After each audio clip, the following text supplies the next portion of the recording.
Me ollaan varmaan valmiita. Tervetuloa ja hyvää huomenta Suuntaamoon.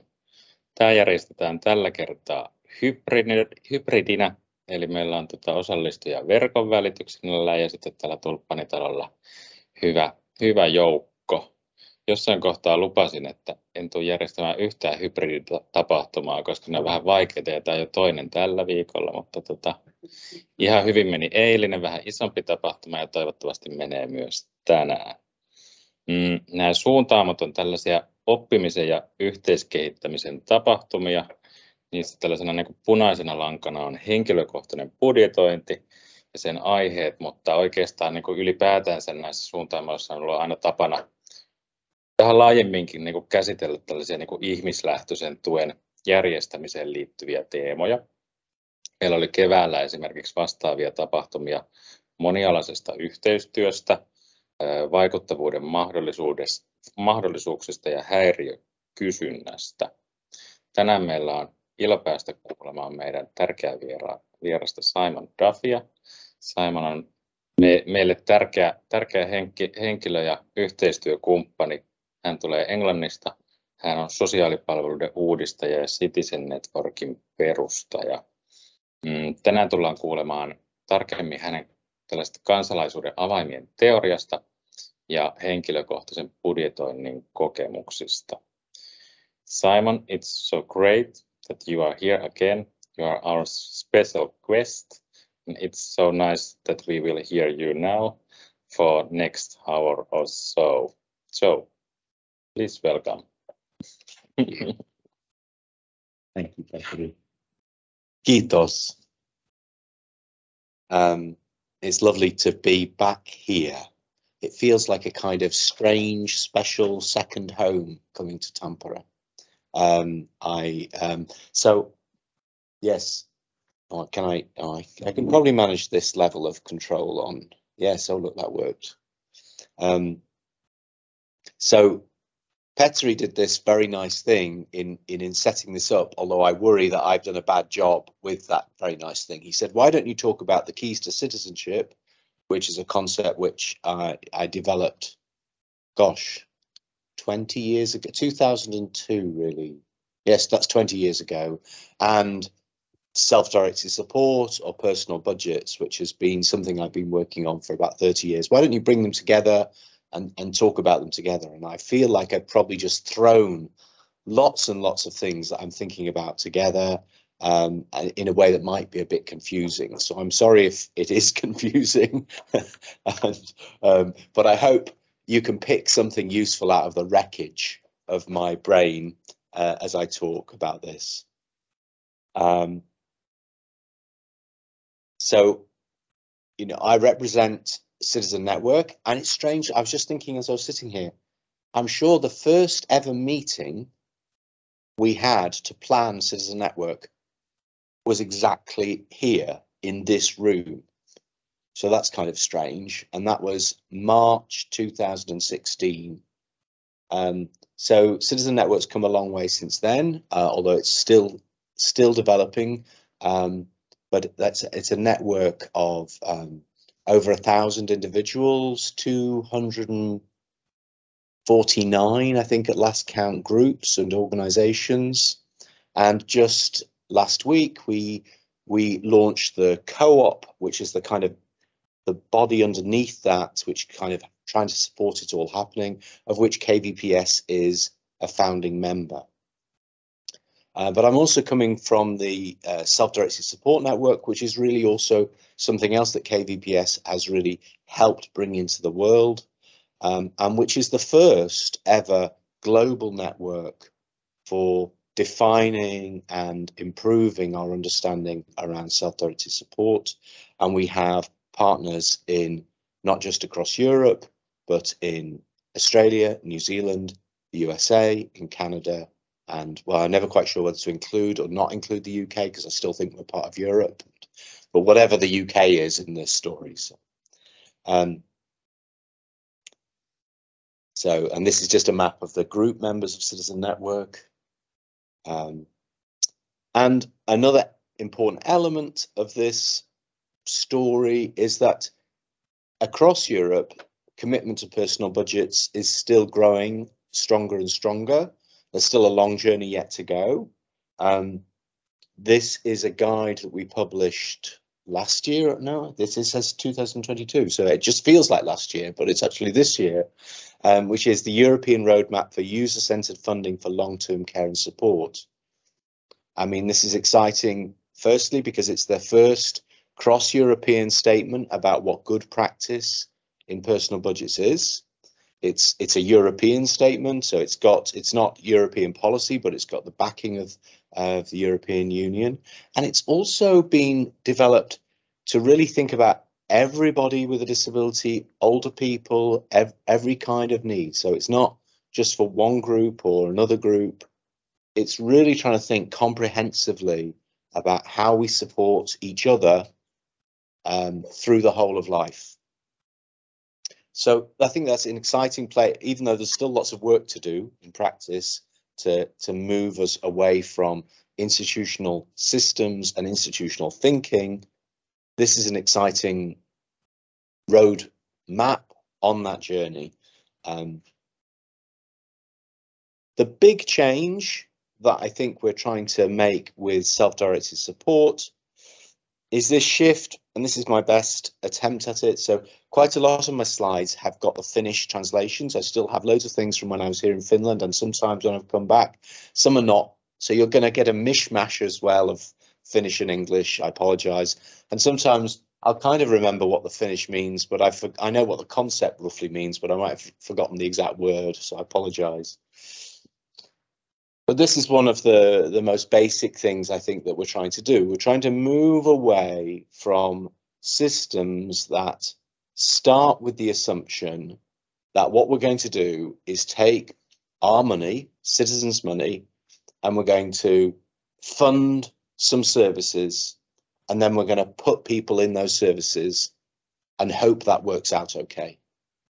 And maybe that's too simplistic a way of thinking about it, but really that is the kind of institutional model, isn't it? You know, that's what's happened to people with disabilities in the past. People said, oh, you people, you belong in this thing or that thing. And then somebody might have come along and said, no, that thing isn't good enough. You need another thing. But you can see in this kind of story, what's missing is the voice and power of people with disabilities. Why is it the system's money and power? Why isn't it the person? So what we're trying to move towards is a system where people have real entitlements. And the word entitlement in English is like what a right really means. So we have this kind of broad word. We might talk about human rights or legal rights. But all of those kind of words don't really mean anything unless it's converted into something that actually is kind of I can control. It's meaningful for me. That's what an entitlement is. And actually, big systems and politicians sometimes say, oh, I don't know if this is true in Finland, but in England and in Australia and America, right, for sure. But, oh, people feel too entitled. They have too many entitlements and they want to take those offers. But we should be fighting for those entitlements because that's what human rights looks like if we're really serious about it. So what self-directed support assumes is that people have rights, but rights mean entitlements. And one of the most important rights is the right to a budget that you can control. But also that people can then shape how they live, who they live with, what their life goes like themselves, and with support from the people that they want to have support from in thinking about those things. We'll come back to that question. And the third part of this is very much about living a life in community. So it's not a life without services. I think there's a huge role for services, although I do think services have to change in how they think and how they're organised.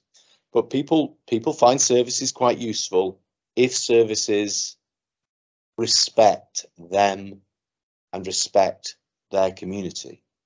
And so that's part of the challenge is also to think maybe a bit differently about services. And finally, what all of these things lead to is good outcomes. And again, the evidence, the research shows that actually, if you organize things like this, people's lives go better.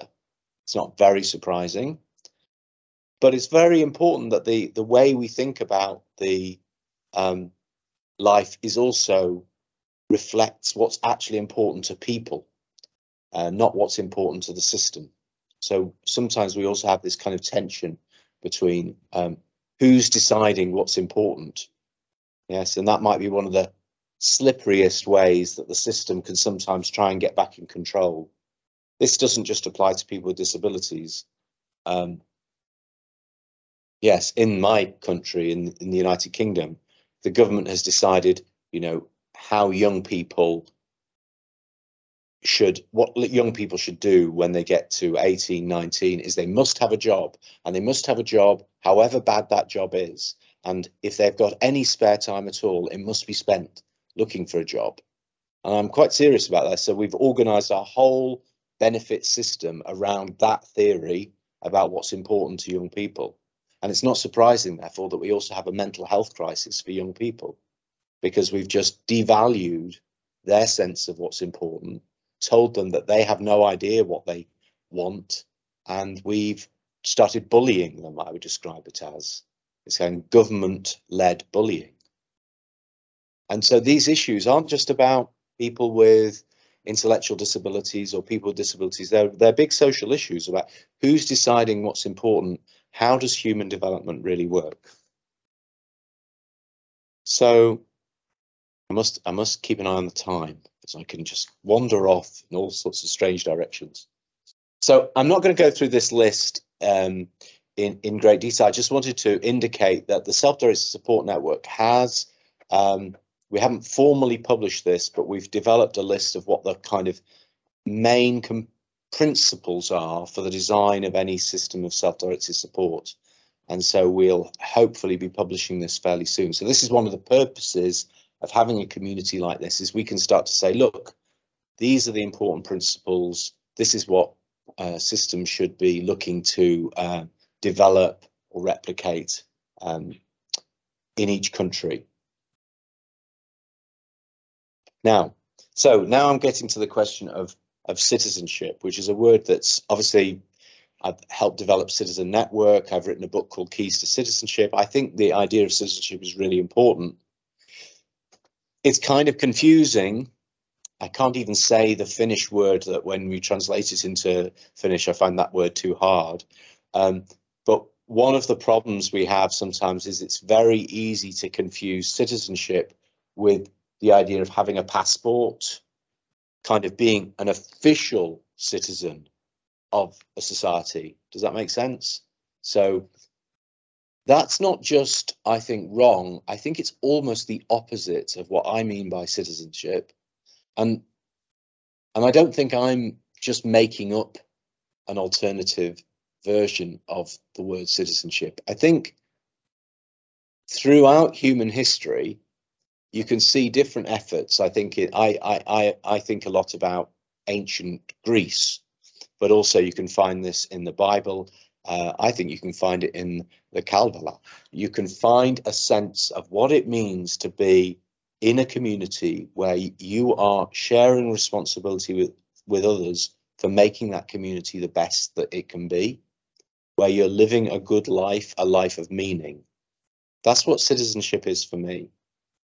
And so the 7 keys to citizenship, which it's fantastic to see the Finnish translations and the fantastic graphics that you're using, that you've developed in KBPS. But these kind of ideas are, I think, deep in us. They're philosophically deep, I think. And I'm going to try and suggest why. And then I'm going to talk a little bit, and then I'm going to talk a little bit about what that means in practice in lots of different things that we're doing. I noticed I asked, so this is, so the word apu at the bottom is, I think you said, closer to help rather than support. So I think you've translated that tiku, is that right? Tuki. See, tricky vowels, you tricky Finns with your tricky vowels. But there's a logic to this, which is really I'm going to try and describe in the next set of slides. You can kind of start anywhere, but there's a reason why meaning, the search for meaning or purpose, is in the middle of that model, because it's kind of affects everything else.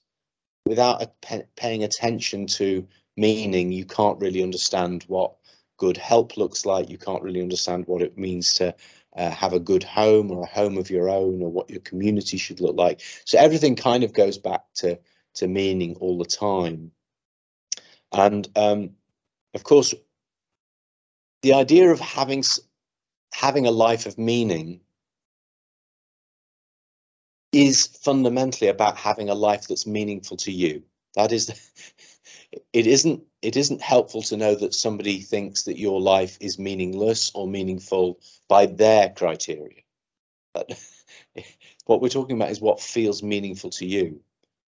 And I always think that you can kind of see this in people's eyes. It's very interesting that you can meet people and if their life is going well, if they're doing things that matter to them, they're alive inside. And this has got nothing to do with disability, nothing to do with wealth. You can meet people who are super wealthy, have loads of qualifications, and the eyes are not sparkling. That they're not really doing what they believe in. They don't really know why they're doing what they're doing. They're doing it because their mum told them they should get a big job or something, or they feel it's important to be impressive, something, but it's not really because it's what matters to them. We all know that this is one of the challenges in life, is really listening to what is meaningful for us. And that if we don't do what's meaningful for us, our well-being is really fundamentally in danger. And of course, if we have a sense of what's important to us, then we need to express that. So it's not just a private thing, it's something that has to be lived out in the world. So fundamentally, you need freedom to be able to follow whatever is meaningful to you. I'll come back to this little story in a minute, but the word no is then very, very important. I was thinking that the word no, this is kind of, you do have words for yes, but really it's the word no in Finnish, isn't it? That's that you need that word in life, don't you? Because the word yes actually has very little power in it. You're just you're compliant, but no means no. Hang on, this isn't working for me. I'm going to take another direction. Don't do that to me. No. So the word no, it maybe feels like a negative word, but it is, I think, the most important word in any language system, because it's the way in which the individual can express themselves in community. They can live out freedom. It's also really important that people have money. Again, sometimes I've had good people challenging me, oh, well, don't we want to really live in a world without money? And maybe that is true. I can't quite imagine how it would work, but I mean, maybe it is true that there's a world without money. But if there's a world without money, it's a world where the basic things we need to live are kind of already easily available to us. So the fundamental thing is that you do need those fundamentals. Does that make sense? Yes. I mean, it's like, if you are starving, if you are homeless, you cannot be free. You cannot live a life of independence. Independence is a really interesting word, because I think that the most meaningful kind of independence is not needing other human beings. We all need other human beings. But it's not being so dependent on other human beings that you have to do whatever they say just to survive. Does that make sense? So I think for people with disabilities, why it's very important that people have their own personal income, is it means this is my income. I can choose to carry on living here in this living situation with my family or my friends, but no, hang on, I don't want to do this anymore. I can go somewhere else. So having that in the real world we live in today, having some kind of independent income is really important. This is also why Citizen Network is very supportive of the idea of basic income. So everybody having that actually is a fundamental right. It's why it's very important often for women, as it's very liberating if your income is not dependent on somebody else. So it helps you avoid domestic violence, for instance. Of course, it's also important that people have equal opportunities, but actually everybody having their own individual income is important. Of all the keys to citizenship, this is the one which has probably changed the most. Actually, in the way that I picture it now, it's moved a little bit. It's moved to the bottom, because more and more I think that fundamentally the kind of building block for everything is our ability to help each other. And the way I think about help is that it's, good help, you're not clear who's helping who. Does that make sense? I mean, I think that helping as a shared human activity, I'll help you, you help me helping you helps me. I mean, that's an interesting thing, isn't it? In a situation of equality, when I help somebody else, actually, I feel good. I feel my dignity is improved. So I think that kind of idea that help is actually a good, positive human experience, and it's the spirit of equality that we need to inject into help. I think that's important. Having a place, koti, having a place that you can say, this is my home, this is my place, this is where I belong, this is where I feel safe, is really important. It's in the basic logic of being a human being, there is a need to step out, be brave, do things, make a contribution, but there's also a need to step back, rest, take time, be secure. And there's something very fundamental about that experience for human beings. We cannot be out all the time. We sometimes need to be in. I think like sleep is a version of that, isn't it? We need to be turned on and off. We need to be in and out.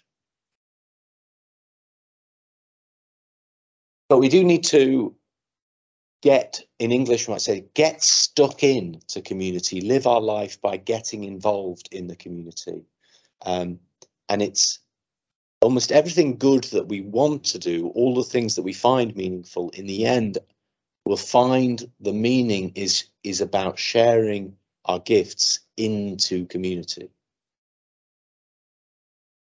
And rakkaus. So this is again another change. In the first version of Keys to Citizenship, talk about love, I tucked it in chapter 6, which was about community life. So I did talk about love a little bit, but both my mother and my friend Wendy said there's no talk about sex in your book, Simon. I said, well, I'm not writing a book about sex. I'm not good enough at it. I'm not going to do that. But love actually does need its own section, its own key. We all know that love is kind of the most fundamental thing, don't we, really? I mean, it's what we're all looking for in life. And everybody is. And of course, I don't just mean romantic love or sexual love, but all the different forms of love. Love is often what gives us the energy to do what we need to do. And out of doing things, also love is born. So I think of citizenship as like the goal of our work. I think of actually it's the goal of work as human beings. But if I think about what KVPS is trying to do, for instance, or other people who are working in the disability space, it might seem strange what the purpose of our work is citizenship. But if you think about, well, if it isn't citizenship, if you're not advancing people's citizenship, then what are you doing? I mean, it's an almost perfect measure of success, because if we're not advancing citizenship, then we're advancing something else that's not citizenship. And if it's not citizenship, it's not that powerful force for good in the world. It's somebody else's values or something different. So I think it's a potentially very useful way of thinking about all of our work and all of our lives. All the little pictures here, you see, so this is my friend Wendy. And Wendy, back in, 2009, came to see me. So Wendy is a friend and colleague with intellectual disabilities, and also she uses a wheelchair. And she said, I love the Keys to Citizenship, Simon, but yes, there's no chapter about sex. The language you use is far too complicated. You know, we need to make it much more accessible. So, and the images I've shown here are from our friend Esther Ortega, who has started to offer us a new, so we're going to be hopefully publishing a new version of Keys to Citizenship in January next year, which will have Esther's pictures and much more of Wendy's words, and a slightly different, simpler story. Because we're trying to make this something that everybody thinks about, so it should be published as not as a disability book, but just as a mainstream book. That's our goal. So I just wanted to go back through some of those things, but looking at self-directed support and the practices in a bit more detail. People might recognize this. This is Maslow's hierarchy of needs. We talk a lot about needs in social services, but I think it's really important that we are aware that needs are slippery. Like, meeting somebody's needs sounds like a good thing, but really people should be meeting their own needs. And I think what's interesting about Maslow's hierarchy is, if you think about the search for meaning, I think it's probably quite similar to what Maslow talks about as self-actualization. And say, I don't remember the Finnish for it, but you know, that sense that that idea that, in a sense, right, so if you can get the basics right, then you can do something lovely and beautiful about yourself and your own self's development. I think there's something true about that and something a bit weird about that. And I think that part of the problem is, I don't think you can actually self-actualize or develop at the end of a process. I think it's actually got to be right at the beginning of the process. I think it's got to be there all the time. You've got to be finding your way of meeting your needs, not having your needs met and then working out what self-actualization means. And that's why I think it's really helpful to think about what we're doing when we talk about self-directed support as about enabling people to meet all those needs, but in their own way. And that's why it's actually the idea of a kind of hierarchy or a pyramid isn't very helpful. I think it's more like a ziggurat, you know, one of those kind of Babylonian step things where we have to do the journey. Like a pyramid, you can't really get up it. It's too, but actually it's a series of steps, and we should be kind of in control of all of those steps. And I think that therefore there's no, and I think if you think about what I've described as citizenship, it's also like a very important concept in Finnish culture and most cultures, which is well-being or welfare. What I mean, really, aren't all of these the elements of building a good life? But if that good life, that can you give somebody a good life, doesn't seem really true. So somebody lives a good life, and then how do we support each other to live that good life? That seems like the right question. And I think this is where, in a practical way, this is what person-centered planning, for instance, is trying to teach us, that there are better questions sometimes we can ask to help people find, if they've got stuck, find the meaning, find what's important to them. So when I think about all the different approaches to person-centered planning and I try and work out what's going on, I think they're all offering slightly different ways into that question of meaning, from the perspective of whether it's dreams or whether it's community or whether it's relationships or whether it's gifts. You know, all of these things are actually just different ways that we're offering people to think about their own life and find the meaning. So, and very, very useful things to be thinking about in all of our interactions with each other. I used this picture before to say how important the word no is. Interestingly, this picture also illustrates a story from Wendy's life, where Wendy was training people in person-centered planning, training other people with disabilities and other families. And the person who was the boss of a consultancy agency, who was an expert in person-centered planning, came along to tell her she was wrong. She was doing it wrong. Even though all the people and the families were actually having a very positive experience, she was not doing it according to the method that the super trainer had developed. And this is Wendy having to stick up for herself and try and I've put that story in here because it's very important as well when we're thinking about how we support people and how self-directed support works, that we don't just find another way of taking control of people through processes. Yeah, you can't really plan, you can't really organize, you need the experts with the skills to do it. Let me come along with my bag of tricks and I will help you make your life meaningful. Like, so we have to really start being much more thoughtful about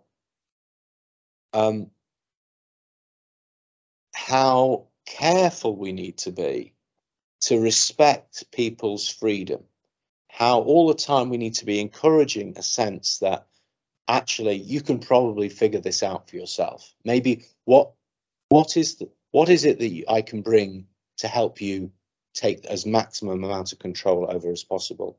Sometimes there are very practical things. This image here comes out of a discussion paper about a concept called brokerage. Again, brokerage, kind of slightly weird word, but the central idea is positive and interesting. It is that sometimes people and families might need an independent person to help them come and plan what they're going to do with their personal budget. Okay, and that's great. But if you're not careful, you start saying, yeah, because everybody needs that, don't they? But what do they? Why are we making that assumption? Actually, let's see what people need. Let's give people clear information about what they're entitled to, and let's make it easy for people to make their own decisions. So we started to say, you know, the fundamental thing that social workers in the system must do is not plan for people, not do person-centered planning on everybody, but just give people a basic direction and then kind of like, what extra help might you need? We might tell people, hey, there are these organizations in our community, you could talk to them. Hey, there are these great service providers out there. Why don't you go and talk to them? Actually, probably the most important thing I need to do is help you connect to other people with disabilities, other families, because then you'll learn from them. And actually, we know that the learning and training we get from other people that we see as our peers has the most impact. And also we can give people really useful just information. So we have to be really careful in self-directed support that we don't just replicate the pattern of institutional control again. We've got to keep looking at how do we make people stronger. I'm going to flick to this story actually. I mean, this is a real story from the early days for me of developing these systems in Scotland at the end of the 1990s, 1999, I think. And this is an example of Stephen, who lived, his family, he grew up here in a place called North Lanarkshire, which is near Glasgow in Scotland. And Stephen has autism. And like many young men with autism, he got into a situation where his behavior was seen to be dangerous or violent, and he was sent by the school system all the way down to the southwest of England into a specialist placement for people with autism. And then when he got to 18, this service said, oh, well, it's not that you won't be able to go back to your community because you're too complicated. Oh, we've got an institution for you where you can live. They called it a college, but really it was a kind of residential institution in Doncaster, which is actually very close to where I now live. At the time I was living here. And Billy and Mary who are Stephen's parents, said, well, that isn't very good. And they approached the council, municipality or region, and said, we want Stephen to come back. And at the time I started working with the council, saying, you know, why don't you give people and families more power and information in this? Let's try actually just telling the family what the budget is and what money is available, and help them lead the journey for Stephen to get back home. And of course, one of the big advantages of that, I don't know if, you know, if you go along and if I'd gone along to Billy and Mary and said, oh, Stephen shouldn't be there anymore, we should get him home. It's that no word. It's very difficult in that situation for people to just go along with you. And services are always complaining that families are too resistant. But actually, people resist because that's the only card they can play. They've got no power. If you want people to behave differently and to be more positive, give them more power and control, and then they can actually do something. In this case, Billy and Mary organised little bits of help from outside, but they organised for Stephen to have a home of his own, very close to them, but not right next to them. Interestingly, Stephen's brother, Gary, had, as a young man, gone to work in the residential school because he wanted to keep an eye on his brother and make sure he was okay, and to learn about autism. So then the family organised a support team around Stephen and Gary. And Gary was the team leader. I think he still is. I'm in touch with him still today. And Stephen got home, and Stephen lives a good, contributing life in that community. You know, they've worked out how to support Stephen well. Actually, the budget, I said the budget should be about half what they were spending, £150,000 a year there. I said to the family, you should be able to do this for about £70,000, which is what they did. Although there's still always arguments about the budget, as we said, but you know, so, but that whole process really, I mean, the council found it really weird, but they, you know, just, and at times you had to just hold the hands of the social workers and say, it's all right not to try and do all the work. Does that make sense? I mean, it's okay to let people figure things out and to be helpful in the most useful way that people want you to be useful in. You don't have to do it all. And so the whole process becomes then empowering for everybody involved, because they discover that they can sort these things out. And actually, they just create better solutions, to be frank. Only the family, could have found the house that Stephen went to live in. It would have been very difficult for a social worker to do that. So again, a lot of the time, what we've got to do is really, give people what they need to be in control. Work out what they need to be in control. Don't sneakily take back control through planning processes or different decision-making processes. We do need to make sure, though, that different options are available to people. Not every family can do what Billy and Mary did. Not every individual with a disability wants that level of control either. Not everybody wants to be employing staff. So there are a whole range of options with personal budgets. There are whole different ways in which budgets can be managed. And one of the battles normally in working with government is, strangely, that governments often kind of say, well, it's either my way or the highway, is the way we put it in English. It's either we'll take complete control over here of the system, we'll organize things, or you have to take complete control. Yes, but a lot of the interesting things are in the middle.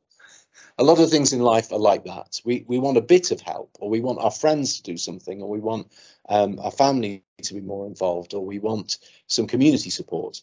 And for some reason, those options start to get excluded. So it's very important to think about that. And it's very important to just keep remembering this is I don't know if John ever wrote this down, but I remember back in 1992 or 3, I think it was, we ran a conference. I was working in London at the time. John O'Brien was my hero, but I didn't really know him. And we got him to come and speak to this at our conference, and it was all about innovation. And I was very proud because I'd been doing these little things. It was like early versions of his individual budgets. And then when John gave his talk, this is what he said, it is people and families who are the true innovators. And this is so true, even if what I'm describing as innovations, different ways of organizing systems, maybe that is an innovation, but the only thing that's really important about it is that it enables people themselves to be innovators. It enables Billy, Mary, Gary, Stephen to create better solutions for themselves. Does that make sense? So they're kind of, the system innovations are only really platforms for people's innovations. And I think we should think about that idea of people as innovators a lot. Talked about money. I'm going to just, again, skip over a couple of things. I still think this is really important. Sorry, this is a very boring slide, and it's a controversial issue. How budgets should be set. And I don't feel like, even though this issue has been kind of a big part of my life, I've ever found a really good way of explaining how important I think it is, and what's wrong with not being clear about budgets. So what I think is that people really need to know what their budget is. I think if people don't know what their budget is, it's not really their budget. Does that make sense? I mean, if there's some funding and somebody says this is funding for you or your service or your supports, but you don't know what it is, it might be your funding in some way, but it's not really your funding. If you can't really talk about it, define it, and play with it, and think, oh, we could do this or we could do that. If it's all a secret, and even in the assessment process, I think that's true. If I say to you, well, we're not going to talk about the money, just tell me what you need, and then I'll tell you what the money is afterwards. How easy is it to really think about what you need properly? How easy is it to be innovative and creative if that's the way the conversation's been set up? I think it's very difficult. I think you will tend to kind of think, well, I really want some help. So what do I have to say that will mean I will get something? That's one of my worries. If it's not a real entitlement that people are clear about, we create a kind of weird game playing where people are trying to get something out of the system. They know they're probably entitled to some stuff, but they find that the only way of getting it is describing their needs in a way that the system can go, oh yeah, we'll pay for that, but no, we're not paying for that, and we'll pay for that, but we're not paying for that. And that doesn't seem like an entitlement. That seems like a kind of quite a fancy dance I'm having to do in order to get something of what I need. I think an entitlement says, no, you're probably entitled to this level of funding.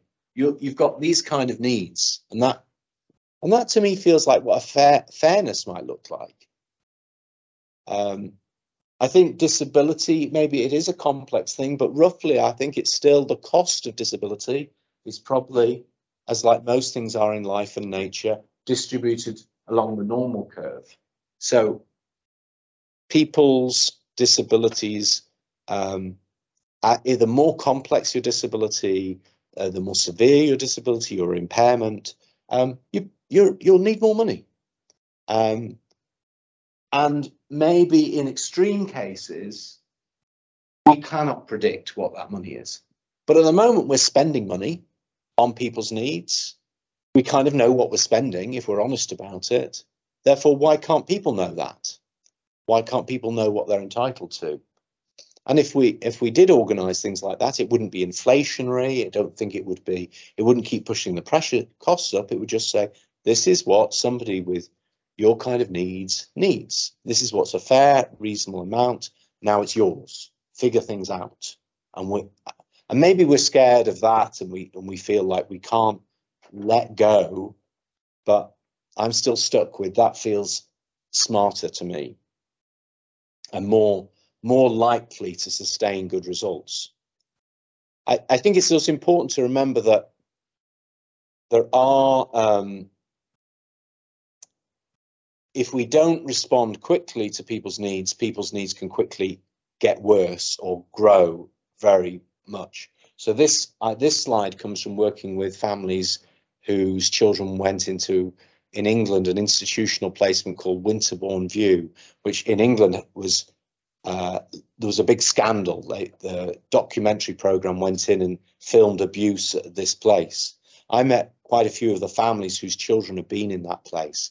They said a couple of things, that one of which is really upsetting to think about. They said, that may seem bad, but Winterbourne View was the least bad place our children were at. All the families said that. So think about that. The scandal is that it was that place, and the families are saying that wasn't the worst place my children were. But the second thing, listening to the families, is they all had roughly the same experience, which was that actually they needed a little bit of help, and that help wasn't provided, and things got worse. And then when things got worse, the only thing that they were offered was an institutional placement for their son or daughter. And when their son or daughter didn't like that placement and got angry or upset, their son or daughter was moved to a more institutional placement.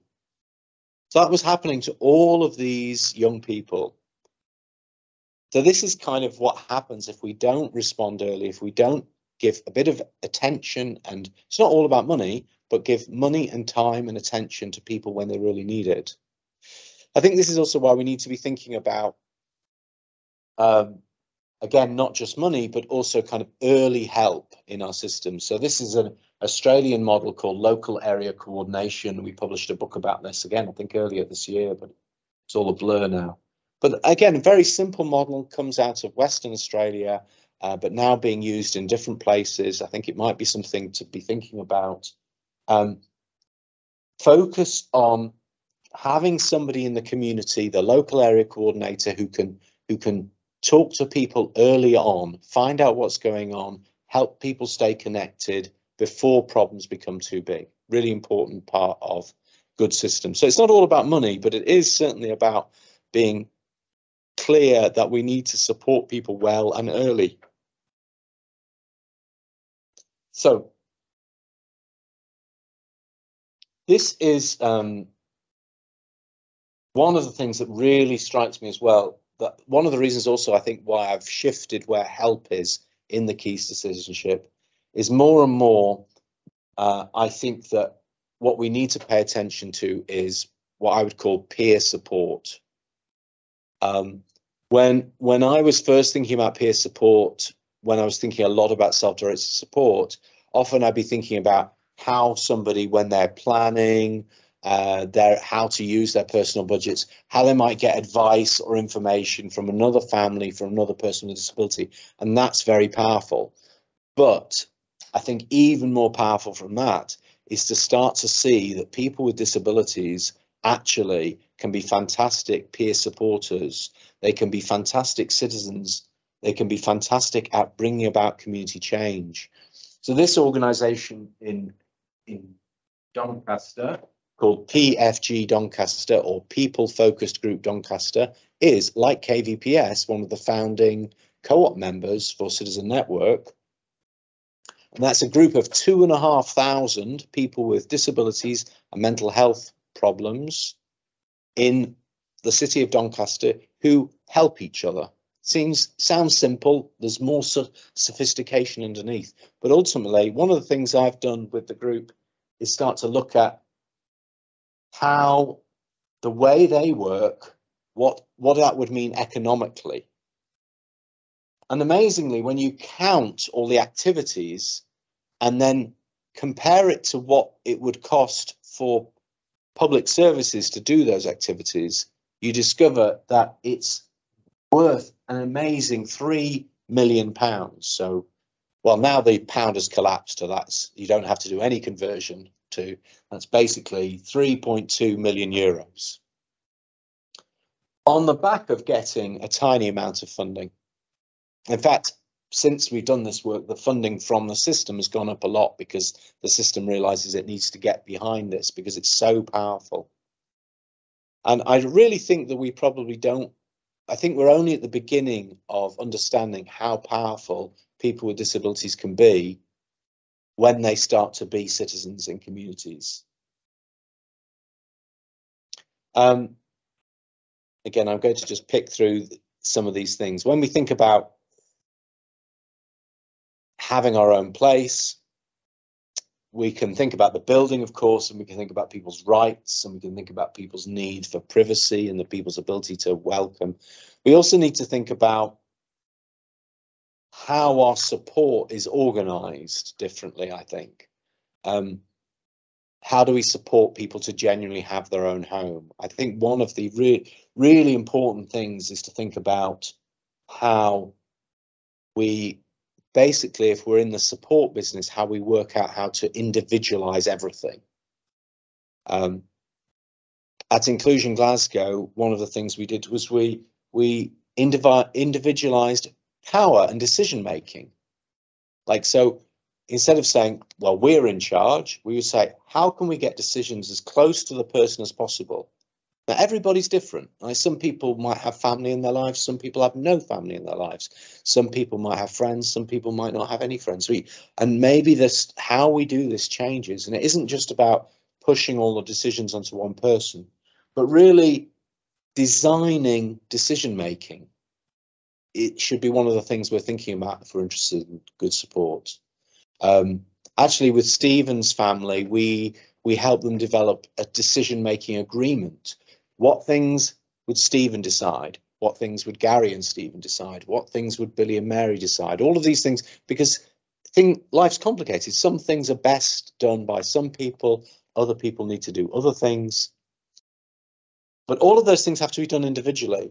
The other thing that we did was all the staff were, the person would choose their own support staff, even though the organisation was the employer.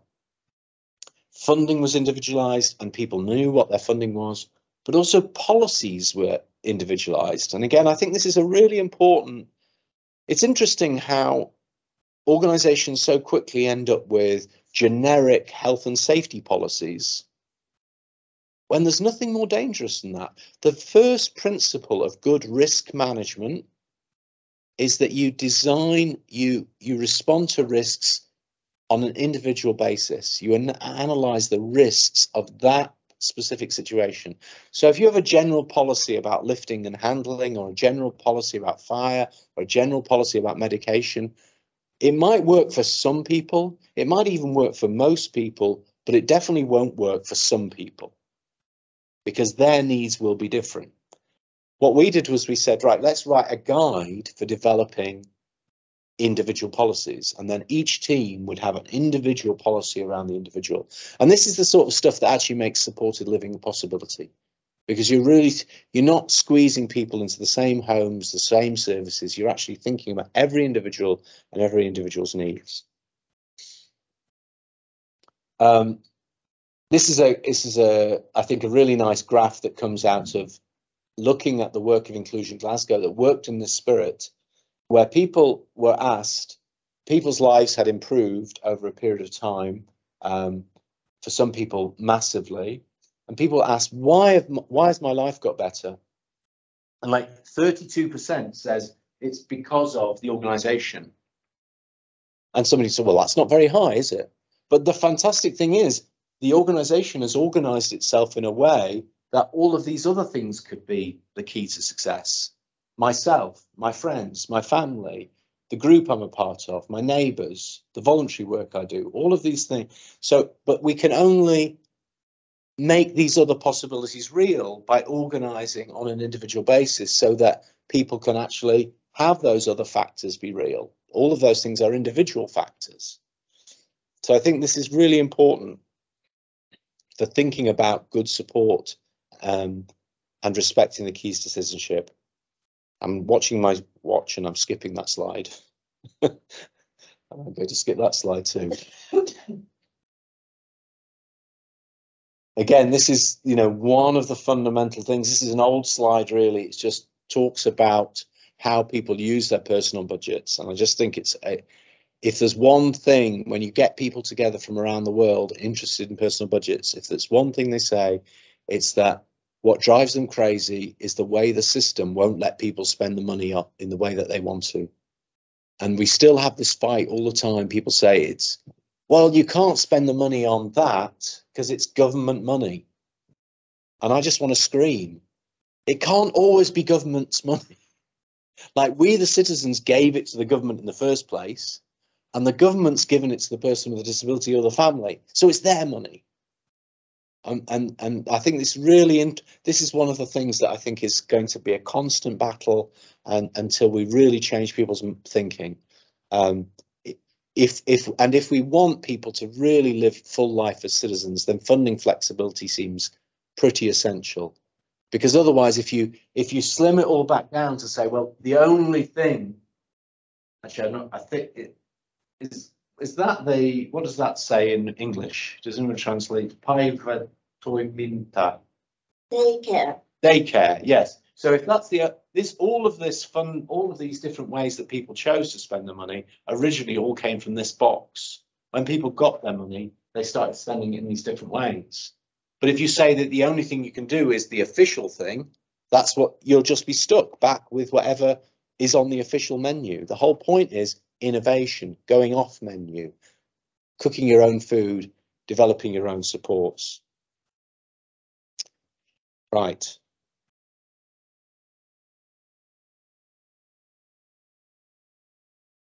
This is one of my favorite images. This comes from my, this is really kind of combination. This is me stealing thoughts from two clever people and then sticking them together a little bit. So my friend Pippa Murray worked with families and people with disabilities to think about what, she said, Simon, this personal budget's all very well, but it's not really what makes people powerful. And she started to ask, what is real wealth? Real wealth. And working, so this is not just theoretical, this is talking to people, but what it seems like real wealth is yes, resources, but also having gifts and recognizing your gifts. It's having friendships, relationships, family, people, and it's having access to community. And within all that, perhaps most importantly, it's having that hope, resilience, spirit, which allows you to start seeing how to make sense of all these different things, how to bring them into alignment. And I think that is a really good way of thinking about what's going on. And it stops us thinking about the money, the personal budget, as a shopping. Yes, and when we look internationally at different systems, I think the conflict is really between people who are thinking about self-directed support as a way to citizenship and people who think about self-directed support as a new form of shopping for services. And if we're thinking that it's about shopping for services, I think we've made the concept almost worthless. So we need to be thinking about, what does this mean as part of developing citizenship? And to do so, then we need to put money in its right place. And that's really about just seeing it as part of this. So if we're not also thinking about community, if we're not also thinking about relationships and gifts and the spirit, we won't be doing a good job. And it was John O'Brien who said, Simon, what you've described is what in economics is called the difference between push economics and pull economics. Push economics is basically saying, let's spend some money on something and hope it has a good impact. Yes. And that's kind of how our system works. And he's saying, actually, pull economics is saying, let's use money as a way in which we can design, out of all the different ingredients, better solutions. And you can see that's, if you remember back right when I started, like 50 slides ago, that slide that kind of summarized what personal budgets was about. Well, really, that's the same thing, isn't it? We were betting on services. Let's spend that money on services and hope everything goes well, instead of saying, actually, the economic story here is where people are in control of pulling in not just the money, not just spending the money, but using the money to pull together the things they need to construct a good life. I think that's just one of Esther's images, which I just think is brilliant. I'm gonna, right, I really am running out of time. I'll say one more thing, and then we've been having a conversation. This is a horrible slide as well. It's a terrible slide to end on. And it probably reflects the mess my head is in. But I've been thinking more and more about the community side to this conversation. So during COVID, what we saw in England, but I think not just in England, I think this happened in Finland, but it certainly happened in many countries around the world, because we were having conversations with people about it, is we saw an uprising of community support. We saw people acting as citizens, everybody, really. We saw a degree of community responsibility that is very rare. Now, we've also seen that decline again as people kind of went back to ordinary life. And there's a debate going on where I think many people think, well, ordinary life was all right, wasn't it? And some of us thinking maybe what we were doing during COVID maybe was better. Not with the COVID. We don't want the COVID, but could we have the community life again? What would it take to have that community life again? I think, so again, I'm not going to try and squeeze in everything that that could be said on this subject. But I think thinking about small communities is important. Like one of the patterns that seemed to happen was that quite often you'd get a street coordinator. So people would start thinking about their street or their block, and then people would think about their neighborhood, which might be a few streets together. Yes. And people start organizing on that level. And I think if you want people to be really participating in the community, and I'm talking about here everyone, people with disabilities and people without disabilities, if you want real participation and real democracy and real involvement, then I think the scale needs to be smaller. I think we need to be thinking about human-sized neighbourhoods, which is, well, in my city, the average size of those neighbourhoods, because everybody knows which neighbourhood they belong to, is 4,200 people. And in the global literature, and people who think about this a lot will say, yeah, probably a maximum size for a neighbourhood is about 5,000. They can be smaller, but yeah, after about 5,000, they start to become too big. And I just think if we start to think about neighbourhoods as an important part of the future architecture of citizenship and a good life, then maybe we need to start thinking about a whole bunch of different things. How do neighbourhoods make decisions might be one of the things we're thinking about. How do neighbourhoods learn what's going on and talk to each other and find out things, communication? What kind of things are going on in the neighbourhood? What are the regular rituals and events and things that people can join in? What are all the different networks that people can be participating at a neighbourhood level or beyond? What's the role of public services at a neighbourhood level? But then, you know, when the personal budgets, but this is English data. I don't know what this would be quite like in Finland. I suspect that your system would be more generous. But if in a neighbourhood of about 4,200 people, so this is a Sheffield neighbourhood, looking at social care data for adults and children, that's probably out of 4,200 people, that's about 125 people who might be entitled to some social services. This is kind of a large number, but it's not a really very large number, is it? And it's going to include older people, people with intellectual disabilities, people with mental health problems, but like not at the level you'd want a whole different systems for. Do you know what I mean? Like, you wouldn't want to have a whole elder care system for a neighbourhood, an intellectual disability system for a neighbourhood. It wouldn't make any sense, would it? Because you'd be having an intellectual disability system for 5 people or something, or 10 people. Yes. So would those people not actually want to connect with each other, and would they not want to connect with the wider community? And if you think about the budgets, then that would actually, out of the whole, again, this is if you look at the funding for that neighbourhood as it's currently set up in England, it's probably about £2.8 million, €2.8 million, of which most of which would be controlled directly by the 125 people if it was converted into personal budgets. Although there might be some left over for some different sort of stuff. Maybe this isn't quite right. I'm just making figures up, but I wonder whether this is an important thing we should be thinking about in the future.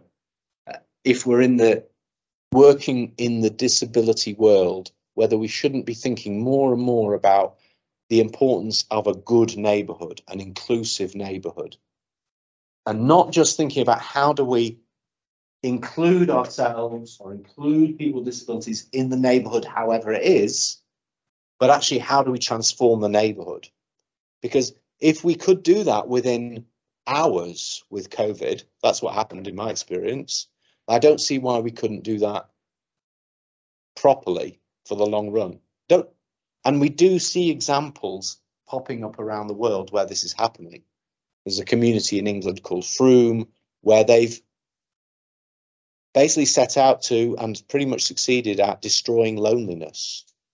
So they've organised to make sure nobody's lonely. That seems like a pretty good way of thinking. I think I'm going to stop because I just keep throwing things at you. We can talk about more things, but that's my final thought. All right.